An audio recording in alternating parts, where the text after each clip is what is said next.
Is this better? Okay, I have a whole system.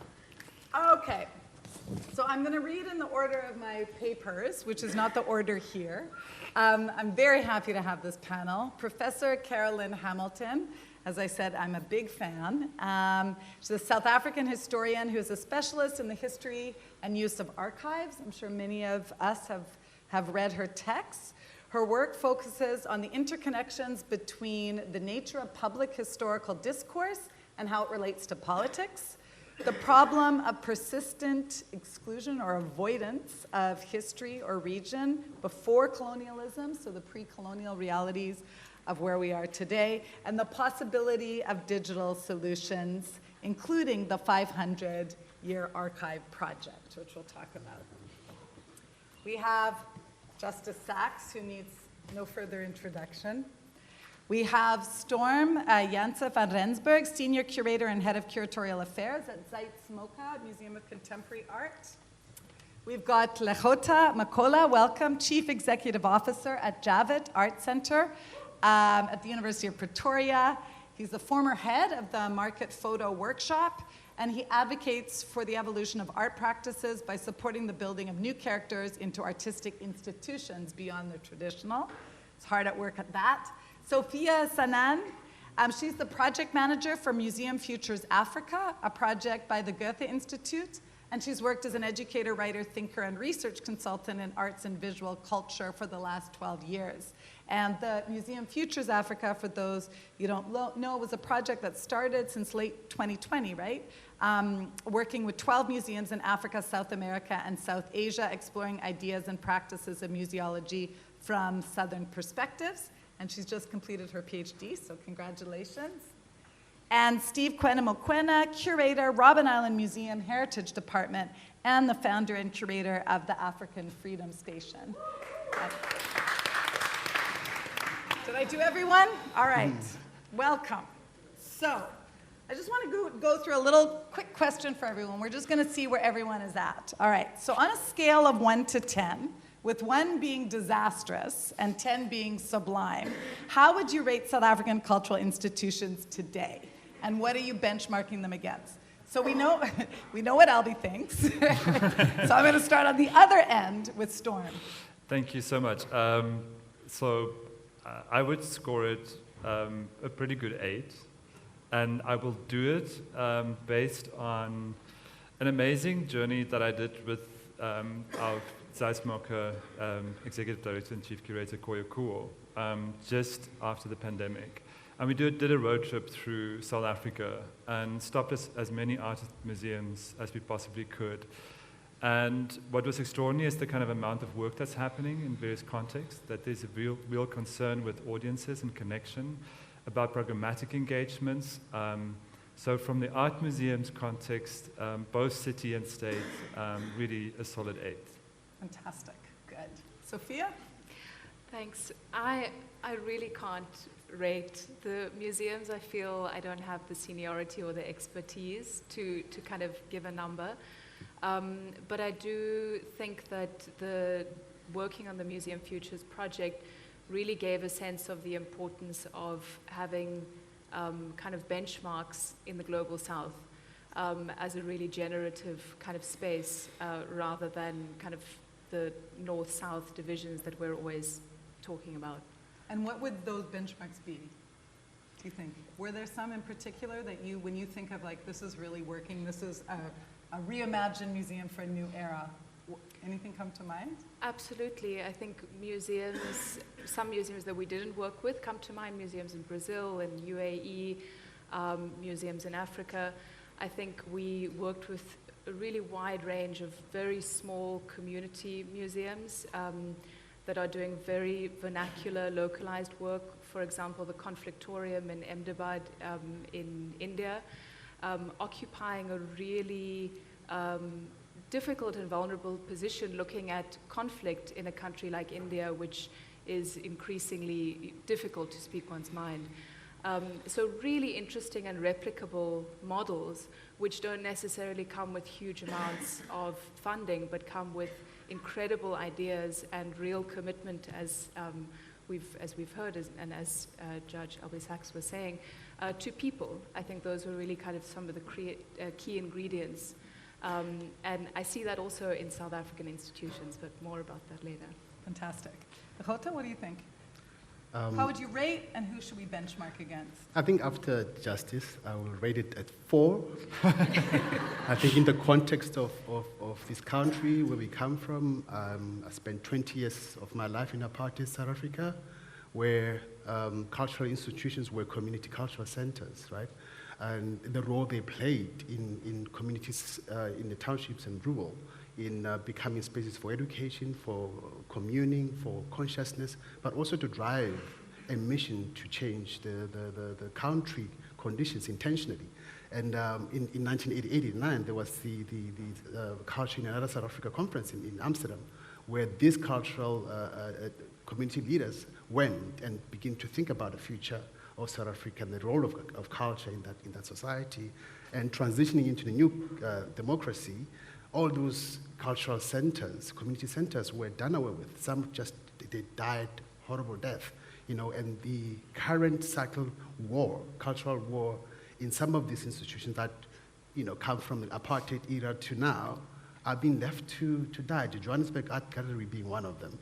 So I strongly believe that when we rate on why these cultural institutions exist in relation to society and community and their role in contributing to this post-apartheid South Africa. So I strongly believe that we are at 3, but after justice, I'll say 4. And benchmarking, I think it's across, right? Because we have some of the amazing institutions, top class, but we have devastation. So I would say Brazil as a transitioning kind of space. I also say UK, as some of the museums still hold colonial roots, like some of us in South Africa, but also Australia, who was beginning to think around the restitution and inclusion of the Aboriginal voices in the collections that are held in some of these museums. So we are a mixed mess. Yeah. Mixed mess and mixed possibility. Professor Hamilton. I think I have to borrow your term, cultural repair. When I see creative repair, I think the work is flying, that so many extraordinary things are happening. When I think about the institutions who are charged with the responsibility of Southern African, in particular, history and culture, I think we're in deep trouble. I think we're really in deep trouble. Partly because I think the collections themselves are mired, trapped in colonial curatorial work. And we haven't managed to spring that trap. And I think there are ways of doing it, but I don't think we've done it. Thank you. Kwena. I worked on most of the institutions that you spoke about, except for the red location. And I don't know how to judge them, except to say we entered the story of museums through Cornhill with an incredible team of people asking ourselves, what is this museum supposed to do? And the question that I later became obsessed about is that, what is an African museum actually? What is a museum supposed to do in an African community?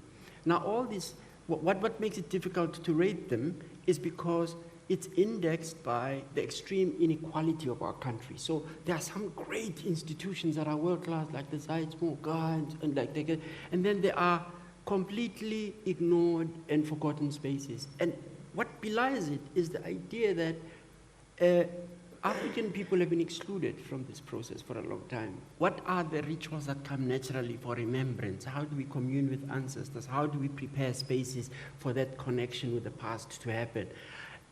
Ngaire spoke about her influence being Holocaust Museum. Mine is the same. That's where we got the template. It's okay, we put things up, we blow them up, we create timelines, we put things in videos, whatever. And we found that when you've got that, you really don't have a museum. So I still think we've got these institutions. Robben Island, your critique is very apt. It's pretty kind, actually. But what's more important, that they all have to be judged by the extent to which they have connected with African folk who've been excluded, but by the extent to which they are helping us recover and rebuild and find other languages of explaining ourselves to ourselves and to other people. And for that, I'm not sure how to rate them, actually.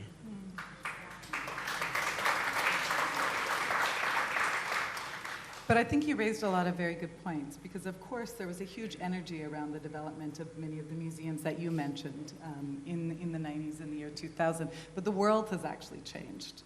Things have changed now. And so we can talk about a dream deferred, I guess.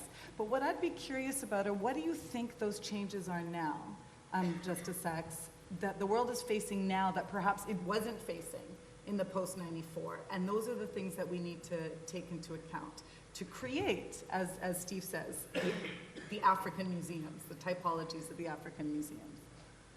If you don't call me Albie or Judge Albie, I'm not going to answer your question. Okay, Albie. It's funny, it's a different mode, it's a different hat. Okay, yeah. I'm going to respond indirectly. The most powerful museum experience I've had was being in the Smithsonian National African American Museum of History and Culture. And why was it powerful? It was powerful because it was filled with African Americans of 3 generations.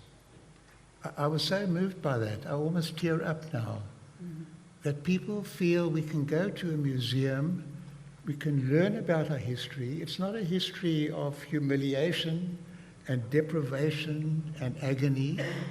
I wouldn't want to take my grandchildren to see how our ancestors were brutalized. It's a museum that has an authentic feel to it in terms of the storytelling, in terms of the presentation, the connection with the community. I'll give one little example.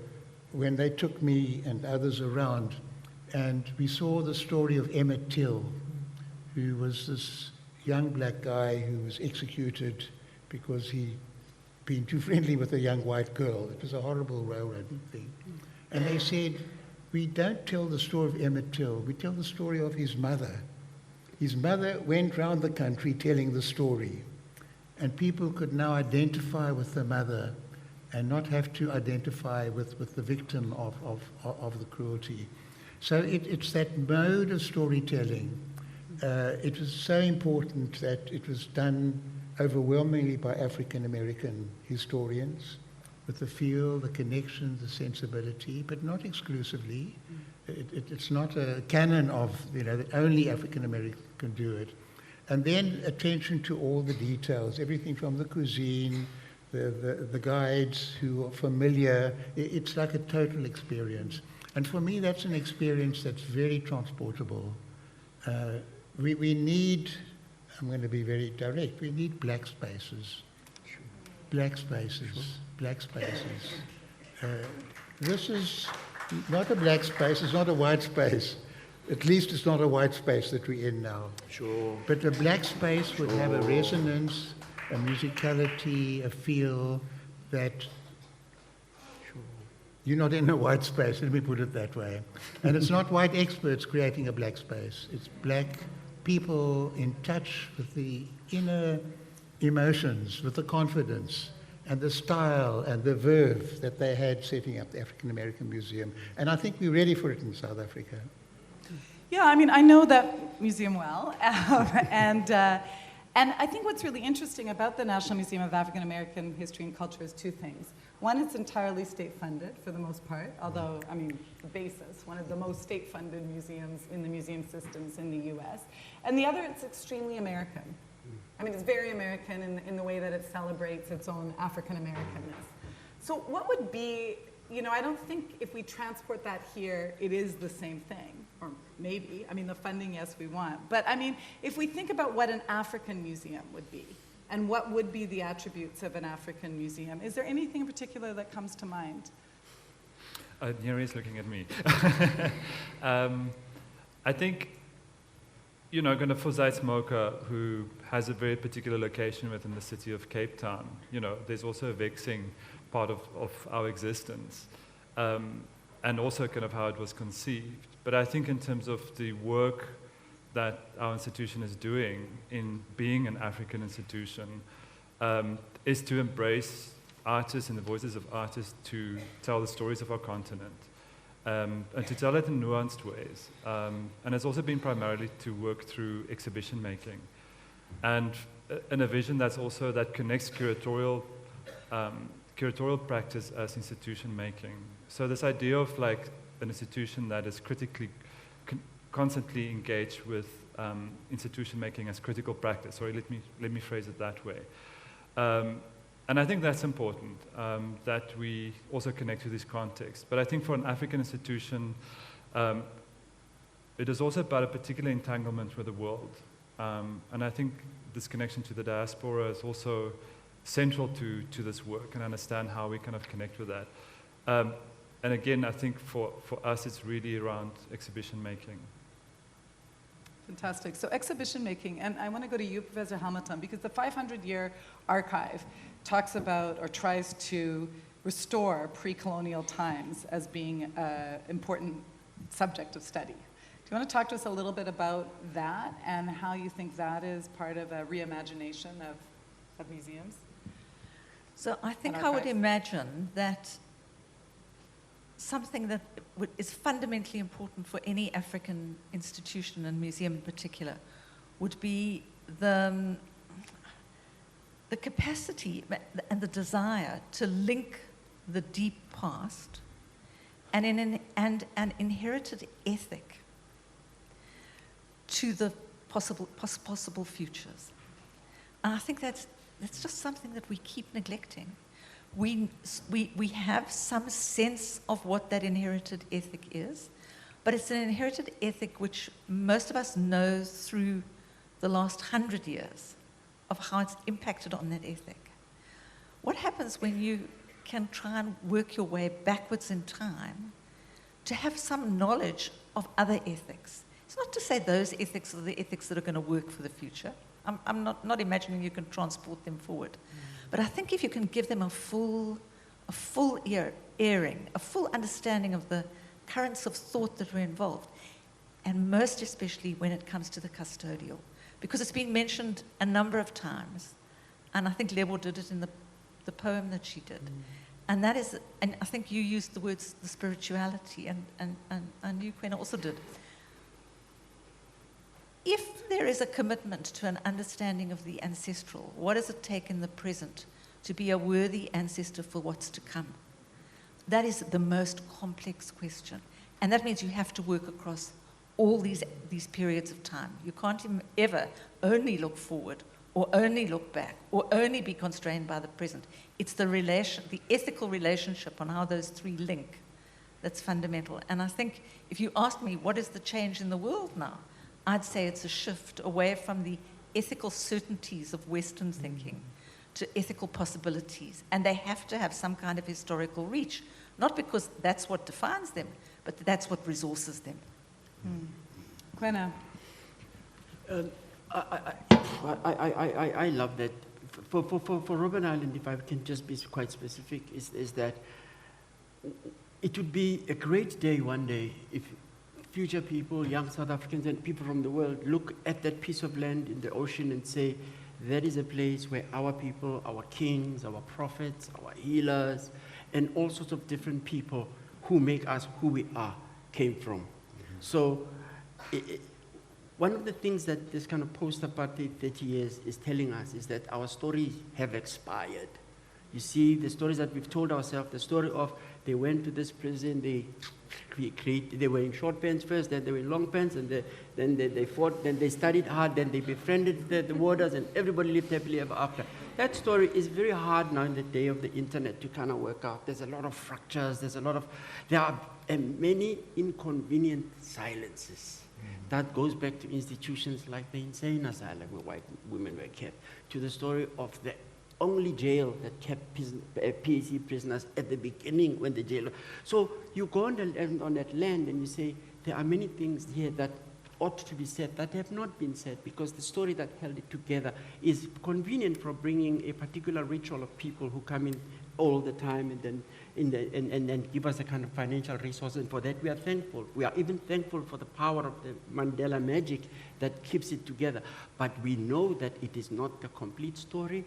Our story is complex, it's deep, it's rich, it's got many characters, and finding ways to connect back in order then to project a different way of being in the world would be fantastic, you know, and going through the characters of the different persons implicated in the story, and not just the single story that has been convenient, because as it falls apart, it only really is interested to the hope seekers who come from faraway lands to say, show me Mandela's cell, maybe there's still hope for the world. We need to be hopeful for ourselves all the time in that institution. Absolutely. I want us to move away a little bit from the stories that these institutions tell, which I think are really important, and talk about the institutional forms. Because I would argue, I don't know, you worked on it, but I think Freedom Park really does start to create these spaces and to think of things differerently. But I think that the institutional support for Freedom Park is not there. There is, you know, you can't find it. There's no signage, the visitor services. There's things that are really not about the story necessarily, but about just accessing the place. And so I guess thinking about Robben Island, when you think about Robben Island in the news, I mean, the big stories recently have all been about the infrastructure, the water, the infrastructure, the building, climate change, the boats, the raising sea levels. And so those are impacting on the story of Robben Island as well in the present. And I guess going back to my point before that, you know, budgets are moral documents. If you had another 150 million, we know there's been about 150 million pumped into Robben Island to date. Where would you put that 150 million? Wow. Present. I warn you all, I'm sitting here representing my bosses. No, I don't think it's an issue of money for me. I think that there are resources in this country. The country has got incredible resources, and it's their use. I remember distinctly when Cornhill was opened and President Becky was making his speech, and we were all there because we'd worked on it. And we were remarking at how everything we were doing was new, and the people that were doing it were new at doing it at that time as well. We have to give ourselves a break to say this museum business is new to us in terms of how we've been doing it, and we try to learn it. And thinking institutionally, organizationally, doing different kind of APPs and KPAs, all of that is part of the bureaucratic language of running a state or trying to find solutions. The essence is what is missing. What I would facilitate is an easier way for people to spend time on the island. Anything that you do, any space that you go to, you need that moment when you're alone, when the space begins to speak to you and you are unhurried in your dialogue with that space. The critical resource that we need is time. The chief respect is to the land itself, and our duty is to preserve the cultural products that were there. The rest is not even how we tell you the story, it's how we let you discover the story. That's where I would put the resources. Okay. So we're going to flip from Robben Island to University Museum, because I would say that the University Museum is a very interesting typology in the world and in this country. And Lechota, you've gone from the Market Theatre Workshop to the Javits Center. And you're ostensibly there for students, right? You're essentially there for students on a campus. And yet you're in a context of a lot of issues in higher education today. We all know fees must fall, but there's cost, access, inequality, Eurocentric curricula, securitization of campuses. It always freaks me out now when you go on campus. You have to show your ID all the time. And of course, this bureaucratization, which I don't think is such a small thing, Steve. And I think you experience it a lot as well. How do you, or should you, navigate a university museum in this context? Maybe let me start by making us feel better. So the Javits Arts Center at the University of Pretoria is a partnership between the University of Pretoria and the very wealthy gentleman, Michael Javits, who passed away 3 years ago, under the Javits Foundation. So we are almost a public benefit organization, a little bit independent from the university, but because of the name, our proximity means that we are exposed to the needs of the university, but also the bureaucratic nature of this huge institution. But I think the beauty about it is that we see ourselves as a bridge, meaning that we connect in the university and society, because we know very well that structurally in terms of the knowledge hierarchies, institutions of higher education see themselves as primary holders of knowledge and removing themselves from society, whereas this knowledge comes from society. So as a cultural space, we want and we are planning, we're intending to position ourselves as a connector between both, because we strongly believe that there has to be an acknowledgement of this society as South Africa, and the need to really understand that for us to go forward, we need to bring, everybody has to have the hands on deck. But beyond that, the proximity allows us to have access to support student learning.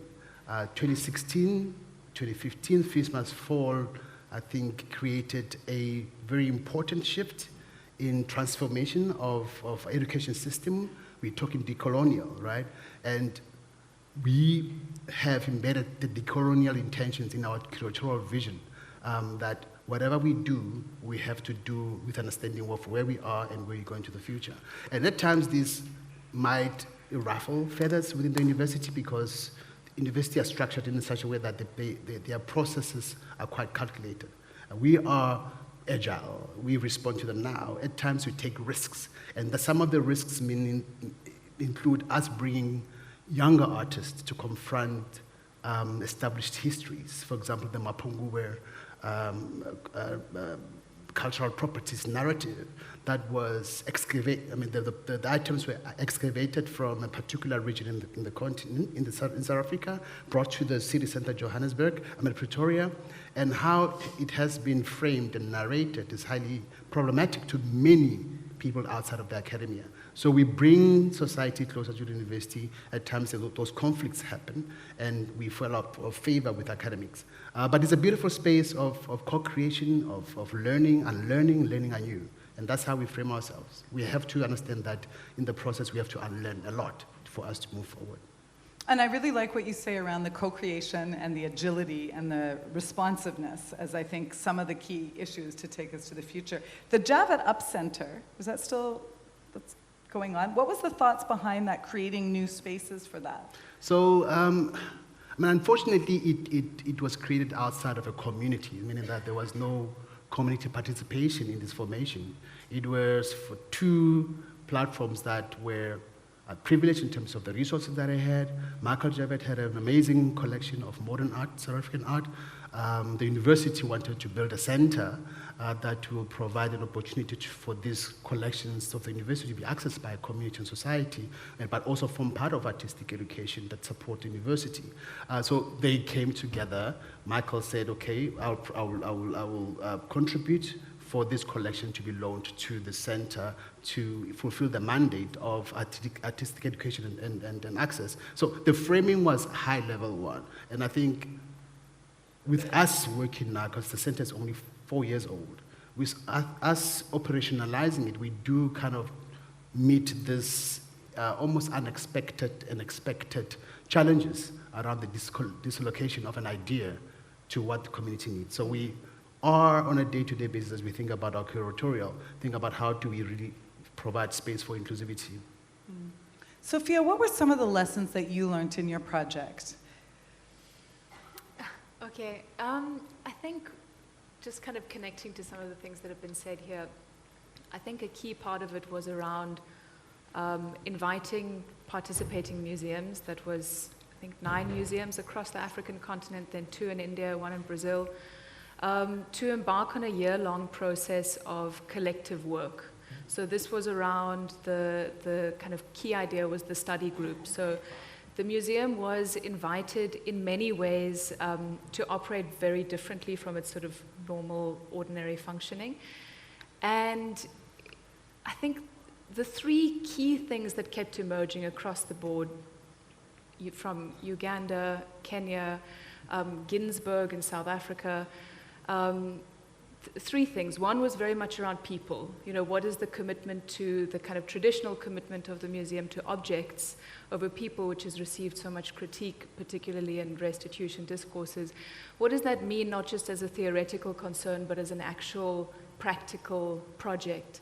To include people, if we think of the Red Location Museum, how institutions fall apart when they don't have community buy-in. So I think that was really, that came across the board. Another one was around contesting dominant narratives. I think that this idea that in the global south more generally, there isn't sort of an easy stance to take. There isn't a post-colonial or even a decolonial position which is clear or which is, I mean, those positions themselves can be abused. That came across very strongly, that whether it was a small community museum in Mozambique looking at the post-colonial liberation story and critiquing that, or the Steve Biko Center in Ginsberg around what is the legacy of Steve Biko in that space of Ginsberg and how can that be critiqued. And then I think the other aspect was, again, relating to the idea of kind of people and relevance of institutions, was around museums as multifaceted spaces. If they're just spaces of oculocentrism, of walking in and looking and not touching, that they wouldn't get buy-in, they wouldn't gain traction. So what is the tension then of kind of servicing a community, whether it's a wedding venue or spaces of learning, spaces to study, safe spaces, spaces to think, spaces to create. How does a museum facilitate all of those complex needs alongside memory, heritage, history? So I think that those three things came up very strongly through all of the museums. I mean, Storm, when you hear about this, I mean, I'm curious about your thoughts, because obviously you guys are at the V&A waterfront. You have a lot of tourists. It's a big-ass museum. Very, it's a nice one. I don't think anyone would call it a community museum per se. But I mean, I think it still operates within a particular context. So what do you think for you guys when you reimagine a museum for a new era? How do you mediate between all these different stakeholders, which, Quena, you also have? I mean, you was going through the admission prices for everything. And, Robben Island Museum is the most expensive museum, I would say, probably in the country. Wow. To get to. And... Well, I'm glad I'm not the sometimes, only one in this spotlight. I know you guys have the free days and everything like that, but I mean, it's not, and the shop is pretty pricey. I mean, in reality, these things need to happen. They're not sustainable if they don't have those kind of admission fees. So you necessarily have multi-stakeholders that are operating within a particular context. And so I just maybe could reflect on that a little bit. Thank you. And just to say that I think it's totally okay to ask admission, and that we pay for various kinds of things in the world and, and experiences.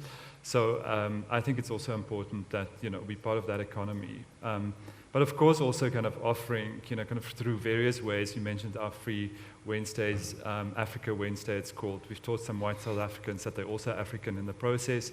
But these are also, the work that's also maybe perhaps also invisible, and kind of through Center for Art Education at the museum, who's done extraordinary work, not only within the museum, but also work closely with the Western Cape Education Department, teacher training. So, I mean, that's that. But also for us to think through what kind of exhibitions, what kind of programs we do in the museum to kind of like dissolve some of these kind of walls that has been kind of created. I think our atelier program, for example, creates access in a very different way, sometimes confusion too.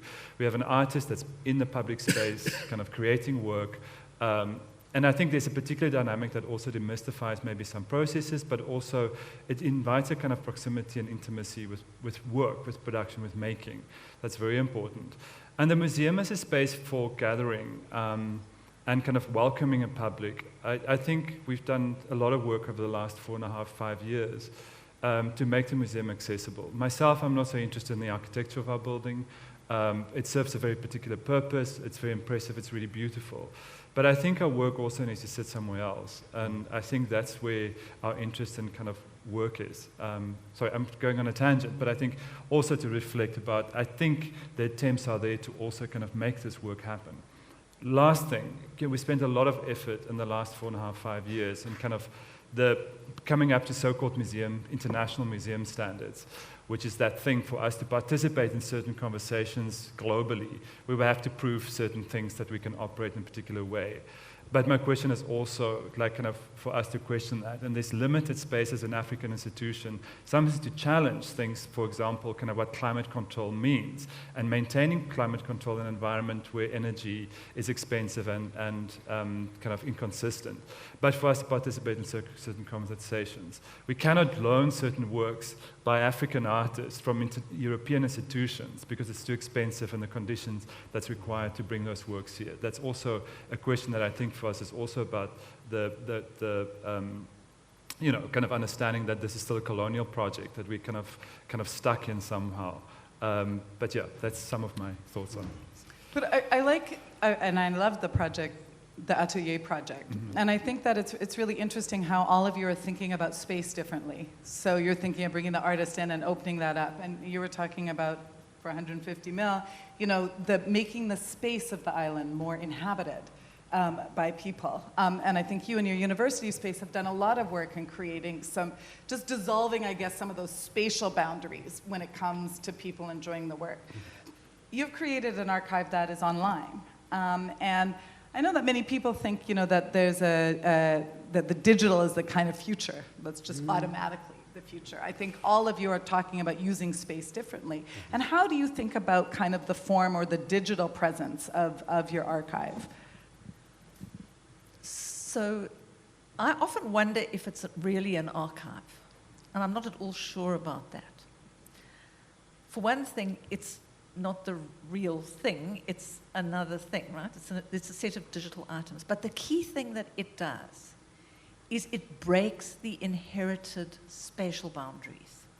Because the institutions that we work with are the product of 19th and 20th century imaginations. And yes, everyone here has put enormous transformative energy into them. But there's a way in which they are fundamentally of that kind of thinking. The digital space, which is not an archive, actually it's an index, and it's an index to the possible archive that there is a space in which you can convene things differently. It's not that easy to do it in an established collection because you have to look after the stuff. You can't afford to borrow the other artworks. All of these kinds of things, you just can't get them. And we are resource constrained. But in that digital environment, you can convene differently. This means that you can bring things that were once together in some way or other and got separated as a result of institutional histories and got trapped in institutional protocols and in the epistemological categories that the institutions are the manifestation of. The ethnographic museum and its anthropological thinking. What happens when you take one of those objects and you put it in the context of the writing of an African intellectual? Huh? It changes. The object changes. And I can tell you where this object is. In the KwaZulu-Natal Museum, a fantastic little gem in Pietermaritzburg. You walk into what is essentially an ethnographic gallery. And in the middle of the room is a pot, a single slightly repaired pot. And of course, the pot is the most abject of all ethnographic objects. All those pots that are labeled Zulu pots in all those institutional basements where you don't even know how they got the label Zulu pot because people somehow thought, well, Zulu, it's a Zulu pot. Actually, that's Magema Magwaza Fuze's pot. As soon as you say to yourself, well, what was the kind of leading intellectual of 1920, one of the leading writers? What was he doing with the pot, and how did the pot get into the museum? Everything changes. The Zulu, the whole shelf of Zulu pots have fallen off. And suddenly there's a whole world of another possibility. That's about convening differently. And that's what I think the affordance of the digital really is. Yeah, and I really love how you think of digital not just to get everything online, because I think we know that doesn't work, but to use actually the language of digital, the connections that it allows to create completely new narratives. So I want to throw us all back to you guys. You've heard us all talk for a long time. And I want to say, I really don't like the whole Q&A kind of idea, because I don't think you need to ask questions, and most people don't, they just make comments. So I want to open it up, this discussion, to all of you as we reimagine the museum of the future. And what do you think are the essential attributes of a cultural institution for here, for today, or tomorrow? And how do you think we can get there? Or anything else you want to say? Are there mics in the audience? So who's going to be the first brave one?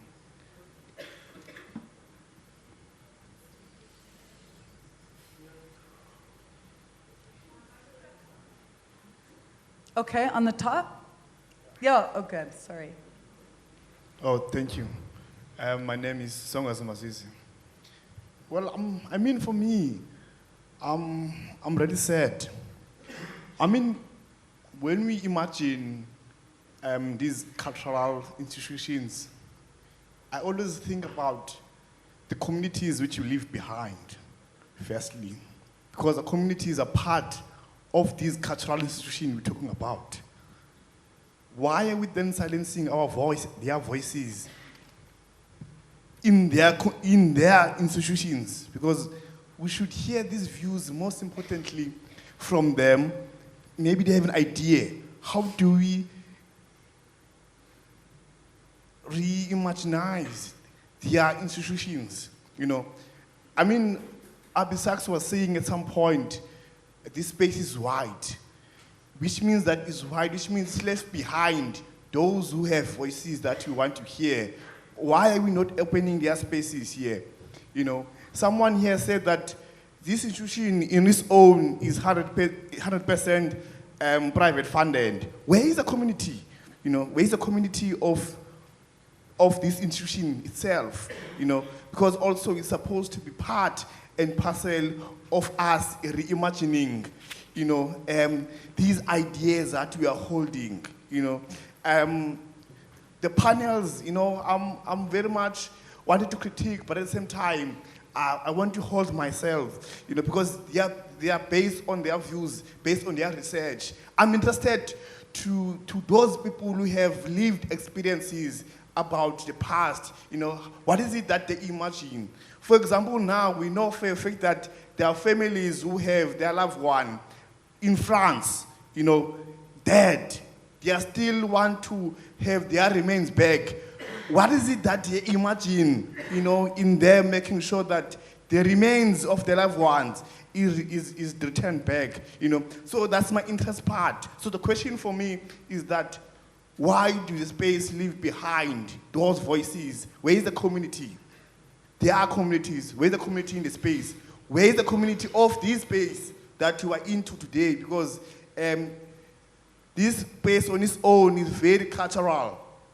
On its own, District 6, cultural. I know for a fact that there are members of the District 6 that are still alive, you know, that I want to hear. What is it they imagine? Thank you very much. Thank you. I mean, I think it raises a really interesting question. For as long as I've been doing museums here, which is like decades, and with you, Kwena, and you, Albie, I mean, the idea of community has been center. It has been central in everything that anyone has thought of or tried to do. But yet we're still getting this question. So something is not working. There's a perception that there's a disconnect between the institutions and the communities. Why do you think that is? And any idea of like what has gone wrong in this? Because it's not an issue of intent half the time. It's somehow something else. I think for me, it's happening right now throughout the continent with these anticipated restitution and returns of cultural properties from the global north and some from South Africa. These important, you know, centralized buildings are being commissioned, in most cases without involving the original owners of these cultural properties. Right there, you are presenting a big challenge for the future. And I think, I mean, this continent is what, 70% 19, 20-year-olds and under? As we build forward, community has to be more involved in defining the parameters of setting up a centralized space. But that centralized space should have elements of decentralized. I'm from Gaskukune, and Dr. Olu was in Ireland, and he found cultural properties from my village. And I'm going to be working with him probably for the next few years to ensure that they return. Do they return to Polokwane because it's a city, and the city can have money to build a center there, far away from community? I think these are the challenges I think going forward we need to begin to rethink. We have established once already. The question is how do we program to ensure that they are inclusive? But going forward, I think we need to think differently. Anyone else? Yeah. In the middle there. I can't really be the mediator, so I rely on you out there because I can't really see you. Hi, my name is Berta, I'm from Angola. And this is a very lazy question and a very lazy way to do research. If anyone in the panel or in the room knows about a project of community-based development and community-based museums, whatever, relating to wildlife conservation, please, I'm wearing these flower boots, Doc Marten flower boots. I'll be around for 3 days. I'll be pleased for you to share with me that information because that's what I'm working now. Thank you very much. I'll open it to everybody, not just on the panel. Great, I love it. We support your lazy research. Anyone else? Yes, in the back with the black hat there. Yes, that's you. Yeah. If you can yell, go for it. I think this is a question that Ngaire raised, brought on. He mentioned that as Africans, memory is dealt with in a particular way. So we have a way of bringing the memory of the dead back into the home. And this differs if the person died a particular way. There are different rituals, different things that we do. And when you think of places like Robben Island, there were many things that happened there, some horrible things. And in the African way of dealing with this memory, what is the approach that's there in South Africa? Is the quest to Africanize the museum, or is there a way to establish something that's parallel, that stands on its own, that brings memory in the way that people have always been bringing memory? So I think this is open to everyone who's on the panel. Thank you. Or I think anyone who's in the room. I mean, the idea of creating new types of spaces, I think that honor memory in a particularly African way. Does anyone have examples or anything to say to that, of what that would look like? The one thing that I think is a bit of a good news is that because memory is not static, nor is our culture static, there's something that needs to happen that I think we are propagating. I'm wearing a hat here that says African Freedom Station. This organization, we started it, it's in Sophiatown. We started it because we realized that we can't wait on the government, local, national, provincial, or even corporatized cultural institutions to do what we need. So there are certain things. In fact, there is a man who now runs JAG, he used to run the museum in Kliptown that we were together. He, on seeing the frustration of the community and how they couldn't deal with this concrete thing, he asked me to come and see if we could activate something. We were so frustrated because the people were just pissing on the concrete walls anyway. But it struck me that this is a place where African freedom lovers of our ancestors gathered one day to define what the future could be. And that was how we created the African Freedom Station, to quite be frank, to say, we need to create spaces that do not depend on people with money or people who, because we are community. You see, when you say, where is the community? Often what we do is that we relinquish the fact that to create spaces of grieving, of loving, of mourning, of performing, of healing each other, it's something we ought to do for ourselves. And it did not always have to be a funded project by the state. The African Freedom Station, some of its funders are sitting in the audience here. People who've sent a few thousand rands, a few hundred rands, who actively support the fact that we need a black space that's proud and that looks beyond the pain in order to heal itself. And so yeah, exactly. I mean, I think that's the question is, are we community? And if we're community, what are we willing to pay for it? Or for the creation of that? Yes, and the whole story of the African American Museum and how it's been eulogized as a community effort is interesting in its own. But the question is, if you look at South Africa today, how many non-government, private adventures of trying to say this is how we feel? The Steve Biko Center of Memory is one such thing, and it is true to the Black consciousness ethic of if you feel if we need a clinic, if we need a literacy center, if we need a cultural space, we ought to stand up and do it. If we need the island to be accessible to more cultural groups and different people to perform sacred rituals of their people, we ought to be able to engage the body politic at least to say, let it be so, and let it be opened up to do those and those things do not need 150 million. They need a particular love for people. May just very briefly, what I want to offer here is also the work of artists in museum spaces, and that is also a way that we can invite, kind of that memory work to happen. In the context of Zuid-Afrika, we did a project with Tanya Peterson around the jikker, and extraordinary things happen in those moments of the performative and the sonic. But yes, that's another way for us to engage that. And I think it's also artists in non-museum spaces. I mean, Exactly. I think your experience with Constitution Hill, you foregrounded artists in that process, or the court, sorry.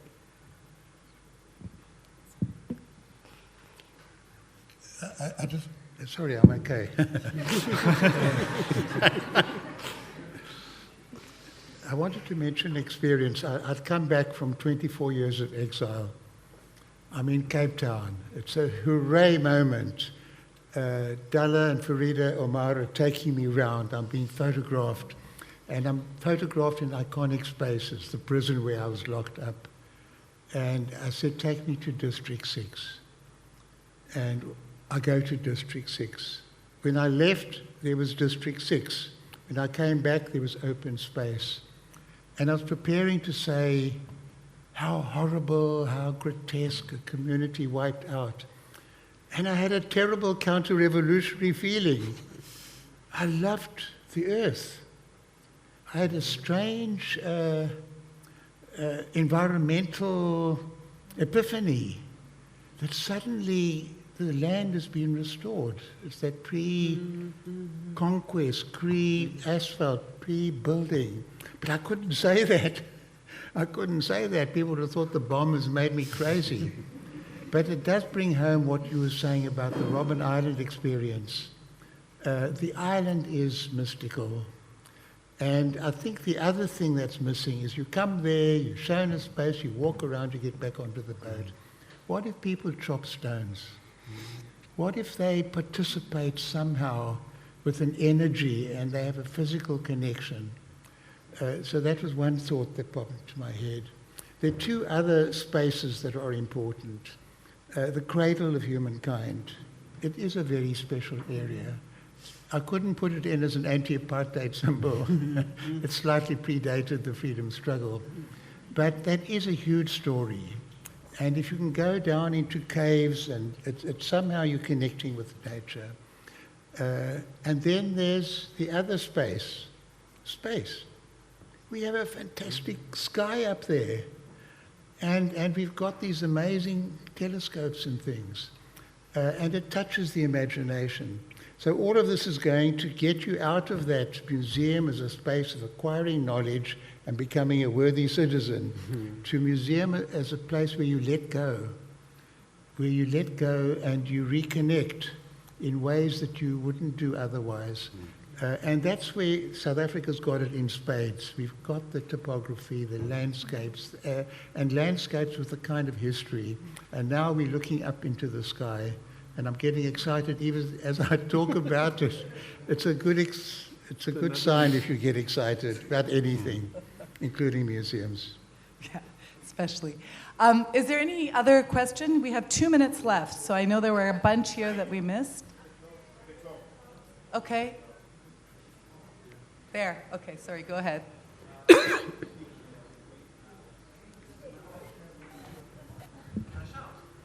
Yeah.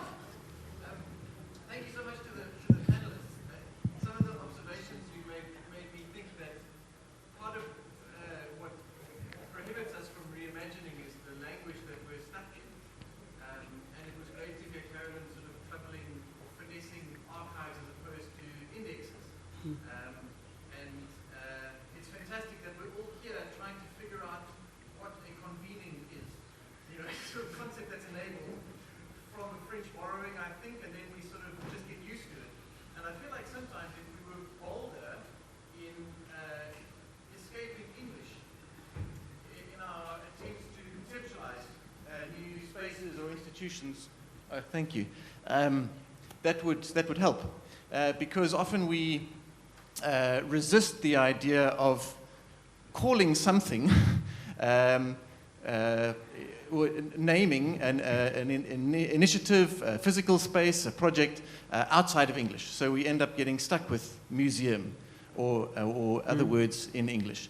And even neologisms in English like Centre for Memory or Centre for Creative Repair, you know, these kind of, if you use the language that is unfamiliar to people and you kind of insist on it in your branding, they will become familiar with it. But I suppose my question to the panelists is, do you have any insights to offer us, or based on your experience, examples of borrowings from other languages, specifically South African languages, that would help us to get past the stumbling block of English in describing our cultural institutions?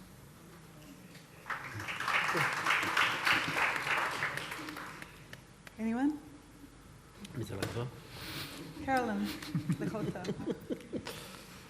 You go first. I think, like I said, we are still very young, and we are situated in Tshwane, very interesting geography, closer to Mamelodi.